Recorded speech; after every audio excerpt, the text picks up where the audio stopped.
శ్రీమాత్రే నమ. జయ గురు దత్తాత్రేయ నమ. ఈ వీడియోలో మనం ధనుసు రాశి వారికి ఫిబ్రవరి నెల 2024 సంవత్సరంలో మాస ఫలితాలు ఏ విధంగా ఉంటాయో తెలుసుకునే ప్రయత్నం చేద్దాం. మరి ధనుసు రాశి వారికి ఈ నెల అద్భుతమైనటువంటి ప్రారంభం. ముఖ్యంగా ధనస్థానంలో భాగ్య రాజ్యాధిపతుల కలయిక, అంటే భాగ్య రాజ్యాధిపతి యోగం ఏర్పడింది. ఒక విధంగా బుధాదిత్య యోగం ఏర్పడింది.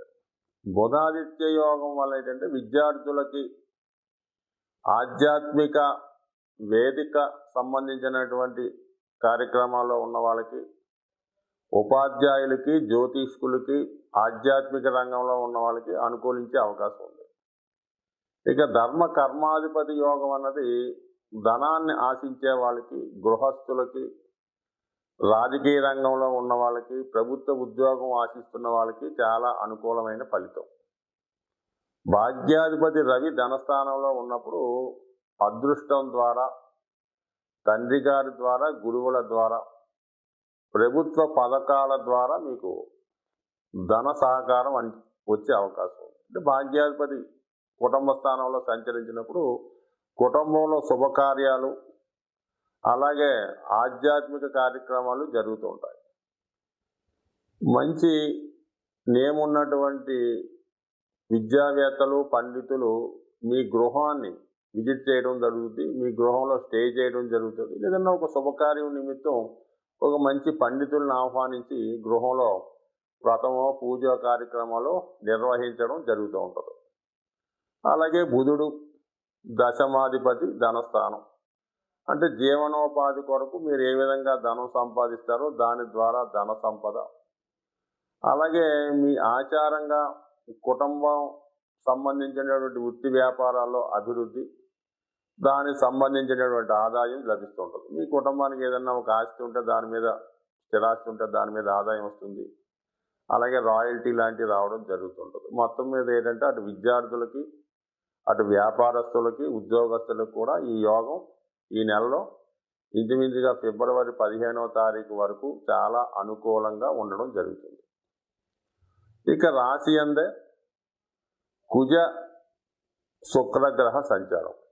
కుజుడు పంచమాధిపతిగా రాశి అందు సంచారం, లగ్న పంచమాధిపతుల పరివర్తన అనేది దూర ప్రాంతంలో ఉన్నటువంటి పిల్లలు మీరు మీ ఇంట్లో రావడం కానీ, మీరు విదేశం కానీ దూర ప్రాంతం వెళ్ళి మీ సంతానాన్ని కలుసుకోవడం కానీ, మొత్తం మీద సంతానంతో కలిసి శుభకార్యానికి సంబంధించిన చర్చలు జరపడం కానీ, శుభకార్యాలు లాంటివి జరగడం కానీ జరిగే అవకాశం ఉంది. శుక్రుడు కూడా రాశి అందు ఉండడం వల్ల ఖరీదైనటువంటి వస్తువులు, స్త్రీలైతే బంగారు ఆభరణాలు, విలువైన వస్త్రాలు ఇవన్నీ సేకరించే అవకాశం ఉంది. ఇవన్నీ గమనించినప్పుడు తొందరలో మీ కుటుంబంలో ఏదో ఒక శుభకార్యం, ఏదో ఒక పుణ్య కార్యక్రమం, ఏదో ఒక వేడుక జరిగే అవకాశం ఉంది. మొత్తం మీద ఈ ప్రతి నెల మారుతున్నటువంటి గ్రహాల యొక్క సంచారం, అంటే బుధుడు, రవి, శుక్రుడు, కుజుడు, ఈ 4 గ్రహాలు కూడా ఈ రాశి వారికి అనుకూలంగా ఉండడం వల్ల ఈ నెలంతా కూడా చాలా సంతోషంగా గడిపే అవకాశం ఉంది.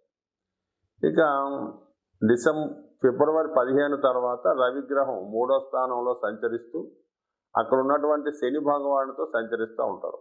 ఇది నూతన ఉద్యోగాన్ని ఆశిస్తున్న వాళ్ళకి కానీ, ఉద్యోగంలో మార్పు కోరుకున్న వారికి చాలా అనుకూలంగా ఉంటుంది. ఒక రాజకీయ నాయకుల సహకారంతో కానీ, ఒక గవర్నమెంట్ అధికారి సహకారంతో కానీ మీ వృత్తిలో అభివృద్ధి, మార్పు కొరకు చేసే ప్రయత్నాలు ఫలించే అవకాశం ఉంటుంది. సో ఇక్కడ ఈ రాహుగ్రహం ఇంపార్టెంట్గా చెప్పాలంటే ప్రస్తుతం ఈ రేవతి నక్షత్రంలో సంచరిస్తూ 4వ స్థానంలో ఉన్నాడు. అంటే భూములు, స్థిరాస్తులు, సొంత గృహం, స్థిరాస్తి వాటి మీద ఎక్కువగా మీరు ఈ నెలంతా కూడా కృషి చేస్తూ ఉంటారు. ఏదో ఒక గృహం కానీ, ఆస్తి కానీ కొనే ప్రయత్నంలో మీ యొక్క ప్రయత్నం సఫలీకృతమయ్యే అవకాశం ఉంది. అలాగే చాలా కాలంగా వివాదంలో ఉన్నటువంటి స్థిరాస్తి కానీ, ఆస్తి కానీ ఉంటే అది ఈ నెలలో మీ స్వాధీనంలోకి వచ్చే అవకాశం ఉంది. లేదంటే మీ యొక్క ఆస్తి మీద వచ్చే సంపదను మీరు అనుభవించే అవకాశం ఉంది. సాధారణంగా ఈ ధనుస్సు రాశి, ధనుస్సు లగ్న జాతకులు స్థిరాస్తి ఉన్నా కూడా అది వీళ్ళు ఎక్కువగా దాన్ని అనుభవించలేకపోతుంటారు. ఇల్లు ఉంటే అందులో ఉండలేకపోతుంటారు. ఒకవేళ స్థిరాస్తి ఏమన్నా ఉంటే దాని మీద అద్దె కూడా వీళ్ళు అనుభవించలేకపోతుంటారు. అంటే వీరికి ఉన్నటువంటి ఆస్తిని వీరు అనుభవించలేకపోతూ ఉంటారు అన్నమాట. మరి ఈ సమయంలో కొంతవరకు మరి స్థిరాస్తి మీద వచ్చే ఆదాయాన్ని కానీ, స్థిరాస్తి మీ స్వాధీనంలోకి రావడం కానీ జరిగే అవకాశం అది ప్రయత్నపూర్వకంగా ఉండే అవకాశం ఉంది. సో ఏదైనా మొత్తం మీద ఈ గ్రహాలన్నీ కూడా మీకు 1వ స్థానం నుంచి వరుసగా 5వ స్థానం వరకు ఉండడం, 5వ స్థానంలో ఉన్నటువంటి గురుగ్రహ సంచారం అంటే ఎండింగు బిగినింగ్ కూడా అనుకూలంగా ఉన్నాయి కాబట్టి ముఖ్యంగా పంచమ స్థానం అన్నది మీలో క్రియేటివిటీ, మీలో ఉన్నటువంటి టాలెంటు గుర్తింపు వస్తుంది. అలాగే విద్యార్థులకు ఉన్నత విద్యా అవకాశం, సంతాన విషయంలో శుభవార్తలు వినే అవకాశం ఉంది. అలాగే సంతానాన్ని కోరుకునే, సంతానాన్ని ఆశించే దంపతులకు కూడా మరి ఈ నెలలో మరి వాళ్ళు సంతానం కొరకు ప్రయత్నం చేయనప్పుడు సంతాన సంబంధించిన విషయాల్లో శుభవార్తలు వినే అవకాశం కూడా జాతకుడికి ఉంది. మొత్తం మీద పంచమ స్థానంలో ఉన్నటువంటి గురుగ్రహం మరి కేతు నక్షత్రంలో సంచరించడం వల్ల, కేతువు దశమ స్థానంలో ఉండడం, ఇవన్నీ కూడా వృత్తిలో మార్పు కోరుకుందాం అనుకున్న వారికి ఖచ్చితంగా వృత్తిలో మార్పు వచ్చే అవకాశం ఉంది.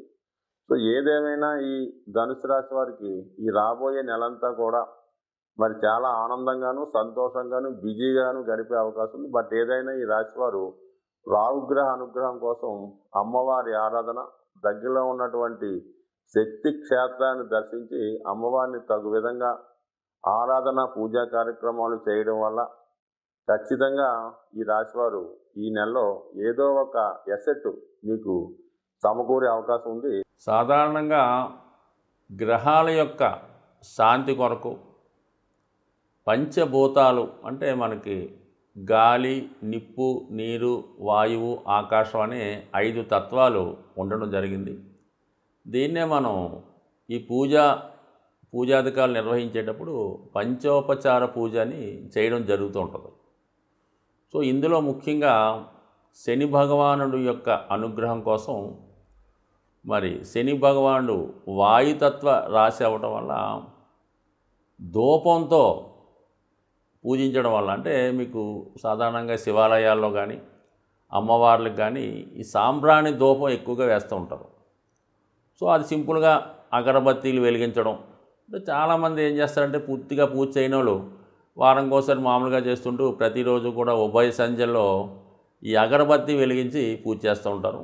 ఇంకా ఓపిక ఉన్నవాళ్ళు సాంబ్రాణి పొగ అది గృహం అంతా వేస్తూ ఉంటారు. ఎక్కువగా అమ్మవార్లకి, శివునికి. అలాగే ఈ సాంబ్రాణి పొగ వేయటం వల్ల కనీసం ప్రతిరోజు అగరబత్తి 2 పూట్ల భగవంతుని యొక్క ఆరాధించడం వల్ల మీకు కంపల్సరిగా ఈ నవగ్రహాల్లో శని భగవానుడి యొక్క అనుగ్రహం లభించడం జరుగుతూ ఉంటుంది. సో ఈ కారణం వల్ల ఒకటి. అలాగే ప్రతిరోజు కూడా ఈ గృహంలో నిరంతరం ఏదో భగవంతుని యొక్క నామస్మరణ మోగే విధంగా, అంటే గతంలో కొన్ని చిన్న చిన్న బాక్సులాగా ఉంటే ఏదో ఓం నమో నారాయణయో, ఓం శివాయ ఏదో చదువుతూ ఉంటాయి. సో అటువంటి కూడా గృహంలో ఉండడం వల్ల ఏంటంటే పాజిటివ్ ఎనర్జీ ఆ గృహంలో ఉండడం జరుగుతూ ఉంటుంది. కాబట్టి సాధ్యమైనంత వరకు శని భగవానుడి యొక్క అనుగ్రహం కావాలంటే ఆ గృహం చాలా పరిశుభ్రంగా ఉండాలి. అలాగే ఇరిగిపోయిన వస్తువులు, పనికిమాలిన వస్తువులు, అక్కర్లేని వస్తువులు ఇంట్లో ఉంచడం. అలాగే కొంతమందికి ఏంటంటే 10 జతల చెప్పులు ఉంటాయి. ఏదో కొత్తవి కొంటుంటారు, పాత ఏం చేసుకుంటారో. ఈ చెప్పుల జతలు ఎక్కువ అవడం వల్ల ఈ కొంతకాలంకి ఆ నెగిటివ్ ఎనర్జీ వాటి మీద వచ్చే అవకాశం ఉంటుంది. కాబట్టి సాధ్యమైనంత వరకు ఈ చెప్పులన్నీ నిల్వ ఉంచకుండా ఎప్పటికప్పుడు దాన్ని అవసరం తీరిన తర్వాత బయటపడేయండి. ఏదో 1-2 చెప్పులు పెట్టుకోవడం అన్నది ఒక కొత్తమైన పద్ధతి.